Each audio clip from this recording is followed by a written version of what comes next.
চাই লওক মহটো কিন্তু ওখ বহুতখিনি আছে এয়া টংকেশ্বৰ পৰা চৰাইবাহী মহটো চাওক বহুত সুন্দৰ বনি আছে অনুৰাগ কিবা ক'বানে ইয়াৰ যুঁজৰ বিষয়ে কিবা কোৱা হয় হয়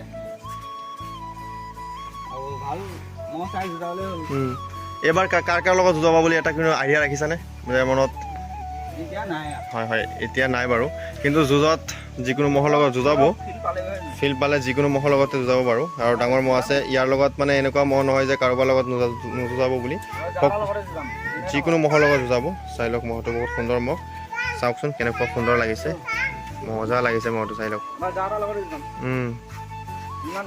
চাওক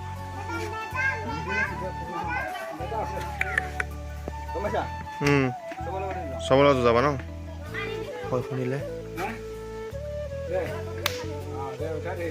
চাওক কেনেকুৱা মজা লাগিছে মহটো চাই পেলাই আৰু লগতে আছে ইয়াৰ ওপৰত বিশ্বজিৎ চাওক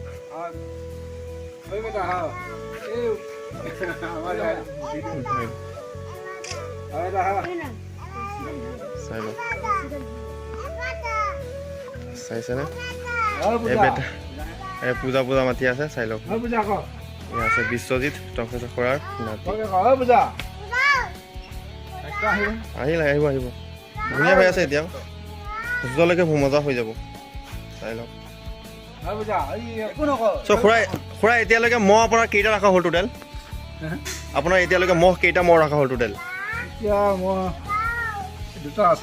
এতিয়াতো দুটাই আছে মানে আগতে কি আছিলে এতিয়া দুটা মানে আপোনাৰ লাইফত মানে মহ মানে কিমানটা মহ ৰখা হ'ল মোৰ আগত মহ আছিলে ডাঙৰ যুঁজৰ মহ আছিল ন সেইহাল মহে কেনেকুৱা ধৰণৰ যুঁজ বেছিলে ভাল যুঁজ মনত আছেনে ধৰক চবতকৈ মানে টাইম বেছি যুঁজা কিমান সময় যুঁজিছিল মিকিভেটা ছচৰ বুঢ়া মহৰ লগত যুঁজাইছিল কিমান সময় যুঁজিছিল এতিয়া এই কাঠৰ চিল দিয়ে 10 মিনিট 15 মিনিট 15 মিনিট যুঁজিছিল ন প্ৰাইজ পাতি কেনেকুৱা আনিছিলে চিল আনিছিলে আৰু এই মহটো এতিয়া চাইকেল কেইখন আনিছিলে চাইকেল এখন আৰু ফেন কেইখন ফেন 4খন 6খন ফেন আনিছে আৰু টিভি এটা এইটো মহে শুনিলে আপোনালোকে চাইকেল এখন টিভি এটা ফেন 4-5খন গড়ি 7টামান আনিলে আৰু ৰাইজ আপোনালোকে যুঁজৰ বিষয়ে ক'ব বিচাৰিছোঁ যুঁজখন আপোনালোকে জানে এই মহটো 2017 মান চনত কিনি আনিছিলে আৰু আনাৰ পিছত মানে তেতিয়া মানে 2 বছৰ পিছত যুঁজাইছিলে এটাৰ লগত তেতিয়া কিমান সময় যুঁজিছিলে 14 মিনিট নেকি কাৰ লগত যুঁজা হৈছিলে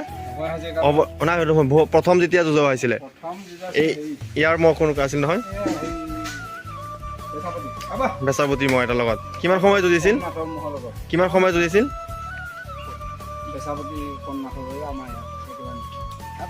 12 মিনিট যুঁজিছিল আৰু সেইখন যুঁজতে জিকি পেলাই চাইকেল পাইছিল ন সেইখনতে চাইকেল পাইছিলে তাৰপিছত আকৌ 2 বছৰমান পিছত যুঁজাইছিল নজৰুল আলী তৰাবৰী মহটোৰ লগত তাৰপিছত বাস্তৱ আলী মহটোৰ লগত সেইটো মহৰ লগত কিমান যুঁজিছিলে 10 মিনিটমান যুঁজিছিল তেতিয়া প্ৰাইজ কি দিছিলে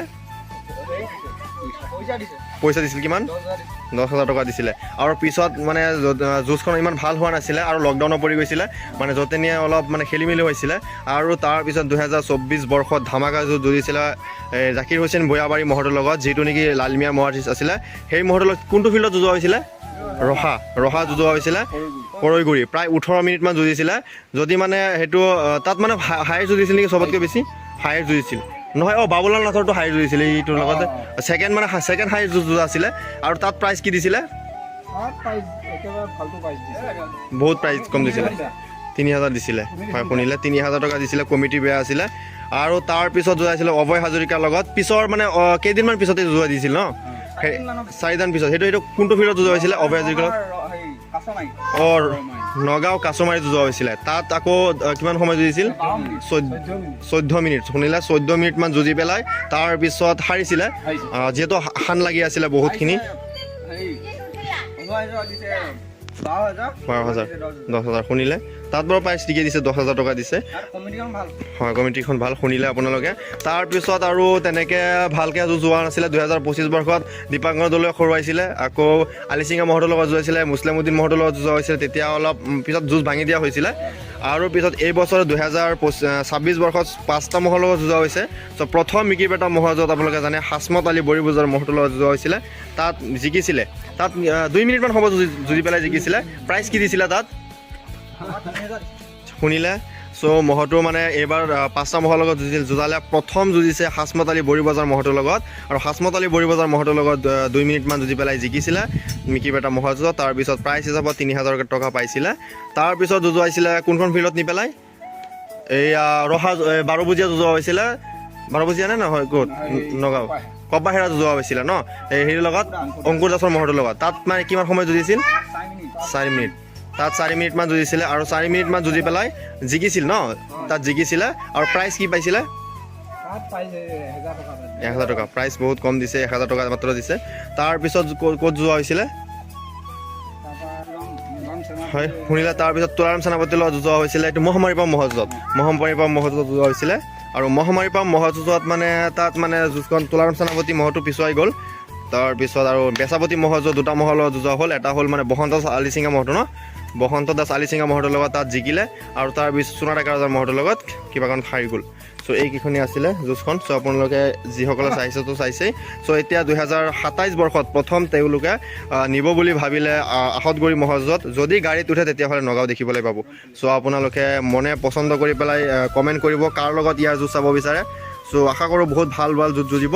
সকলো আশীৰ্বাদ কৰি থাকিব যাতে আগন্তুক ভাল যুঁজ ৰাইজক দেখাই যাব পাৰে। চ' আজিলৈকে এইখিনিয়ে লগ পাম বেলেগ এটা ভিডিঅ'ত। চ' সকলোকে থেংক ইউ। চ' সুন্দৰকৈ আপোনালোকে এবাৰ দেখাই দিওঁ। মইতো উৎপাত চাই আছে আপোনালোকে। মইতো এনে বহুত শান্ত কিন্তু চাওক এতিয়া গৰম লাগিছে যিহেতু বহুতখিনি।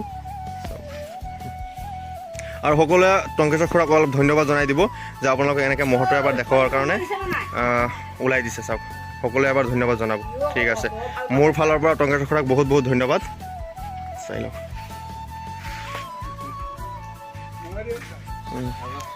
ঠিক আছে চাই লওক। আৰু এইফালে চাওক ই কান্দি আছে মহৰ ওপৰত বহি আছিলে এতিয়া ই কান্দি আছে চাওক।